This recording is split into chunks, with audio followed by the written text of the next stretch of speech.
জাল কাগজপত্র সহই বিক্রম দেবকে পুলিশ নিয়ে হাতে নাতে ধরে ফেললো বাণী আর অনিরুদ্ধ। হ্যাঁ বন্ধুরা, এমনটাই দেখা যাবে। তাই সম্পূর্ণ জানতে ভিডিওটিতে লাইক দেওয়া, চ্যানেলটি সাবস্ক্রাইব করে দেখতে থাকুন। গল্পের শুরুতে দেখা যাবে নয়নতারা মৌলিকে দেখে ফেলে বিক্রম দেবকে ফোন করতে। তারপর মৌলি বলে, গ্র্যান্ডমামি তুমি? তখন নয়নতারা মৌলিকে রুমে নিয়ে আসে আর বলে, তুমি কি করছিলে বলতো দিদিভাই? কি করলে তুমি? তুমি ফোন করে বলে দিলে?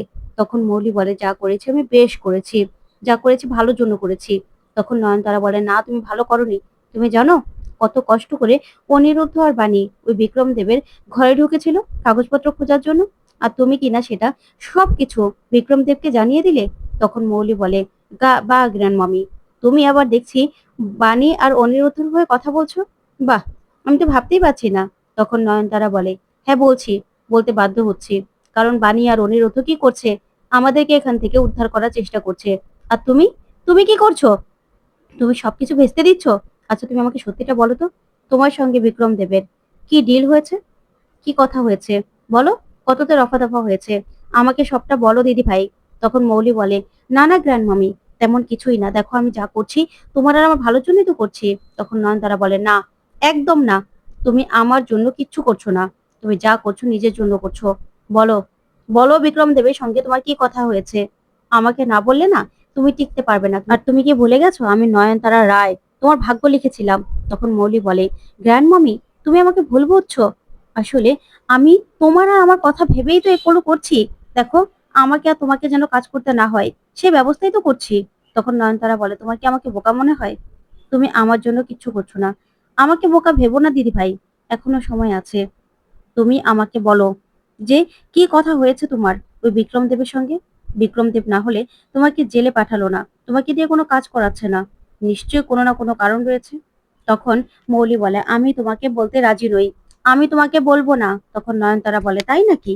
আমার সঙ্গে চালাকি করার চেষ্টা করো না, তাহলে কিন্তু তার ফল একদম ভালো হবে না। তখন মৌলি বলে, তুমি আমার উপর চোটপাট করছো? তখন নয়নতারা বলে, তুমি তো জানো আমি কি, তাই আমি নিজেই না জেনে নিতে পারবো যে তুমি কি আমার কাছে লুকোচ্ছ। এখনো কিন্তু সময় আছে দিদি ভাই, বলে দাও, আমাকে সবটা বলে দাও, না হলে কিন্তু পরে তুমি নিজেই বিপদে পড়বে। বাণী আর অনিরুদ্ধ কিন্তু ওই বিক্রম দেবকে ছাড়বে না, তখন কিন্তু তুমিও ফেসে যাবে। তখন মৌলি বলে, বলবো না, আমি কিচ্ছু বলবো না, তুমি যা পারো করে নাও। তখন সেখান থেকে মৌলি রেগে চলে গেলে নয়নতারা বলে, না, কিছু লুকাচ্ছে, লুকাচ্ছে কিছু, আমি বুঝতে পারছি, কিছু একটা তো চলছে, না হলে বিক্রম দেব এতটা ছাড় ওকে কি করে দিচ্ছে। না, বিক্রম দেবের সঙ্গে আমাকে কথা বলতে হবে, এবার সবকিছু রফা দফা আমাকেই করতে হবে। এই মৌলিকে কিছুতেই আমি বিশ্বাস করতে পারবো না। এই বলে নয়নতারা বিক্রম দেবের সঙ্গে কথা বলা স্থির করে নেয়। ওইদিকে বাণী অনিরুদ্ধ বলে, আচ্ছা বাণী, কোনো কিছুই তো পাচ্ছি না, কি করব আমরা? ঠিক তখনই দাদু বিক্রম দেবের সঙ্গে আসে আর মাথা ঘুরে পড়ে যায়। তখন তো অনিরুদ্ধ আর বাণী দৌড়ে আসে আর এসেই বলে, দাদু কি হলো, কি হলো দাদু? তখন সাথী, ঈশানী সহ সবাই ছুটে চলে আসে আর এসেই বলে, বাবা আপনি ঠিক আছেন তো? তখন বিক্রম বলে, আচ্ছা, কাজটা যখন কেউ করতেই পারবে না, তাহলে শুধু শুধু এই চ্যালেঞ্জটা নেওয়ার কি দরকার ছিল বানি? কি দরকার ছিল? চ্যালেঞ্জটা নেওয়ার তো কোনো দরকার ছিল না, আমার শর্তে কারোরই রাজি হওয়ার কোনো দরকার ছিল না। তখন মৌলি বলে, আচ্ছা বানি, এই সব কিছুটা তোমার জন্য হয়েছে, তোমার কি দরকার ছিল এই বিক্রম দেবের কথাটা মেনে নেওয়ার? তখন বানি তাকিয়ে থাকে। তারপরে মৌলি বলে, আজকে দাদাইয়ের যা হয়েছে না, এ সব কিছু তোমার জন্য হয়েছে, তুমি সবাইকে শেষ করে দিতে চাও নাকি? তখন ঈশানী বলে, হ্যাঁ বানি, তুমি রাজি হয়েছিলে, হাসি মুখে রাজি হয়েছিলে তুমি। তখন সাথী বলে, আচ্ছা ঈশানী, এখন কি এসব কথা বলার সময়? আমাদেরকে যা করতে হবে ঠান্ডা মাথায় করতে হবে, তারপরেই দেখা যাবে দাদুকে নিয়ে বসায়। তখনই বিক্রম দেব বলে, আচ্ছা আমার রান্না বান্না হলো? আমি যে রান্নাগুলো করতে বলেছিলাম, বাঙালি খাবার অনেকদিন হলো খাই না। তখন বানি বলে, হ্যাঁ হ্যাঁ রান্না হয়ে গেছে। তারপরে বিক্রম দেবকে খাবার দিলেই ওইদিকে কুয়াশা বলে, বাহ, খাবারের ঘ্রাণটা যা বেরিয়েছে না, আমারই তো ক্ষুধা পেয়ে গেছে।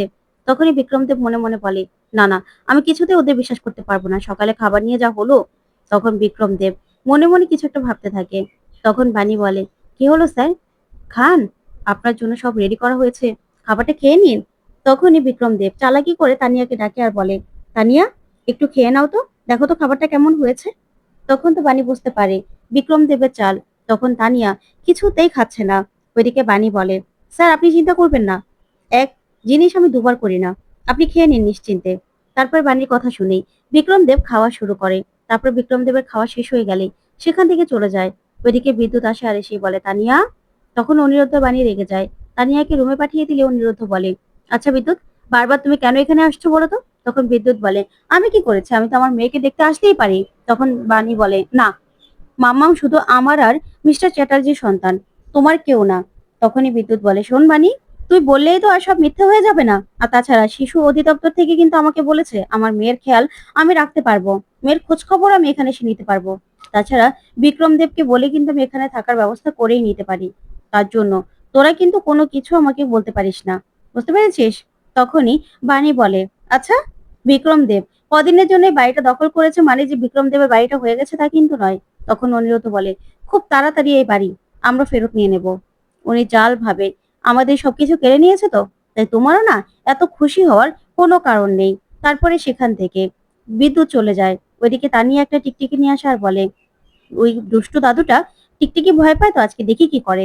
তারপর বিক্রমের খাটে রেখে চলে যায়। ওইদিকে বিক্রম তো টিকটিকি দেখে লাফিয়ে খাট থেকে নেমে পড়ে। তখনই দেখা যাবে নয়নতারা আসে আর বিক্রম নয়নতারাকে দেখেই বলে, আপনি এখানে এত রাতে কেন এসেছেন? আমি বলছি তো আমার কিছু লাগবে না।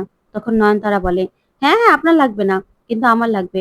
আসলে আমি না জেনে গেছি আপনি কাদের সঙ্গে মিলে এই সবকিছু করেছেন।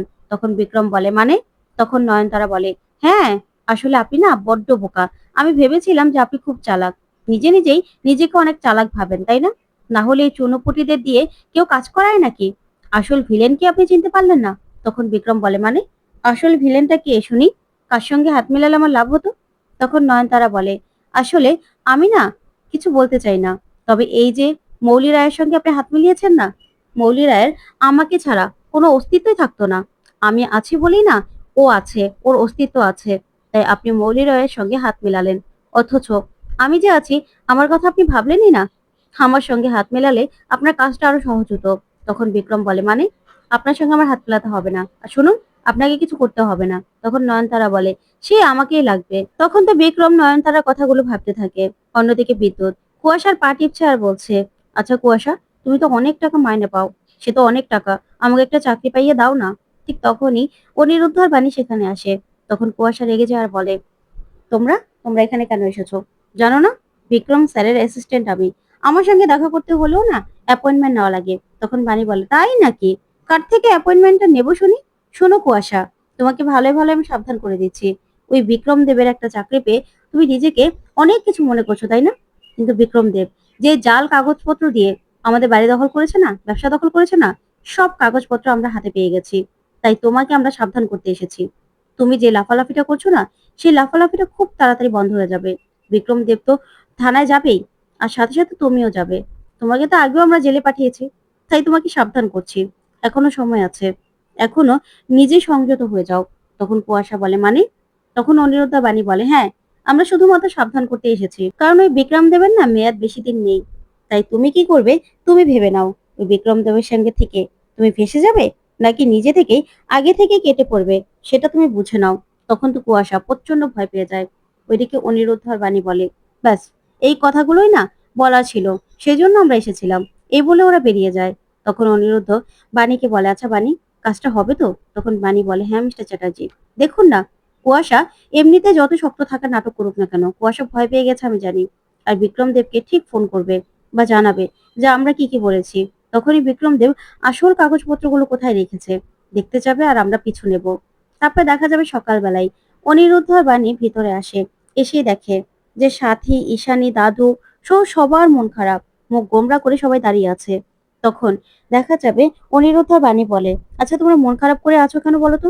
বিক্রম দেব কিন্তু এটাই চায় যে আমরা একে অপরের সঙ্গে এইভাবে রেগে যাই। তোমরা কি সেটাই হতে দিতে চাও? তোমরা মনটা ঠিক করো না, আমরা একসঙ্গে লড়াইটা করব। তখন অনিরুদ্ধ আর বাণী সবাইকে নিয়ে একসঙ্গে গান গাইতে থাকে। তখনই বিক্রমদেব চলে আসার এসেই বলে, কি হচ্ছে এখানে? এখানে কি করছো? কাজ না করে এসব কি হচ্ছে বলো তো? তখন অনিরুদ্ধ বলে, আচ্ছা, আপনার ব্রেকফাস্ট আনছি। তখন বাণী ব্রেকফাস্ট এনে দিলে ওইদিকে বিক্রম প্রচন্ড রেগে যায় তানিয়ার উপর। তখন তানিয়া কান্না করলে বাণী বলে, আপনার এত বড় সাহস, আপনি আমার মেয়ের উপর চিৎকার করছেন? শুনুন, আজকে সহ্য করলাম, পরে থেকে এরকম করলে কিন্তু ভালো হবে না। আমার মেয়ের উপর এরকম ভাবে চিৎকার করবেন না, আপনার তো ফ্যামিলি নেই, সেজন্য এরকম করছেন। তখন বিক্রম বলে, কি এত বড় সাহস তোমাদের? তখনই কুয়াশা চলে আসার এসেই বলে, স্যার, আপনার সঙ্গে আমার একটু কথা আছে। তখন বিক্রম বলে, বলো। তখন কুয়াশা বাণী আর অনুরোধের কথাগুলো বিক্রমকে খুলে বলে আর বলে, স্যার, এই জন্যই না ওরা চোটপাট করছে। তখন বিক্রম বলে, কি বলছো তুমি? ওইদিকে বাণী অনিরুদ্ধকে বলে, কুয়াশা টোপটা গিলে ফেলেছে। ওইদিকে বিক্রম কুয়াশা থেকে সব শুনেই বলে, আচ্ছা ঠিক আছে, এবার চলো আমরা অফিসে বের হই। তখনই কুয়াশা সেখান থেকে বেরিয়ে গেলে বিক্রমও বেরিয়ে যেতে লাগে। তখন দাদু বলে, কি স্যার, বেরোবো গাড়ি নিয়ে? তখন বিক্রম বলে, না। তারপরে বিক্রম কাগজপত্রগুলো নিয়ে অফিস গেলেই বাণী অনিরুদ্ধ পুলিশ নিয়ে সেখানে পৌঁছে যায় আর বলে, একদম না, কোনো কিছুতে আপনি হাত দেবেন না। তখন বিক্রম বলে, মানে? তখন বাণী বলে, হ্যাঁ, এসব কিছু আমরা দেখবো।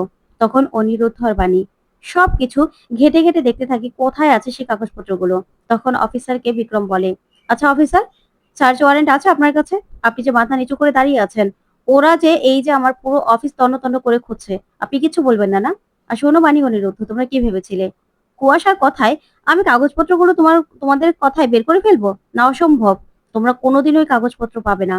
তখন বাণী আর অনিরুদ্ধ বলে, আপনি যেখানেই লুকিয়ে রাখুন না কেন, কাগজপত্র তো আমরা পাবোই।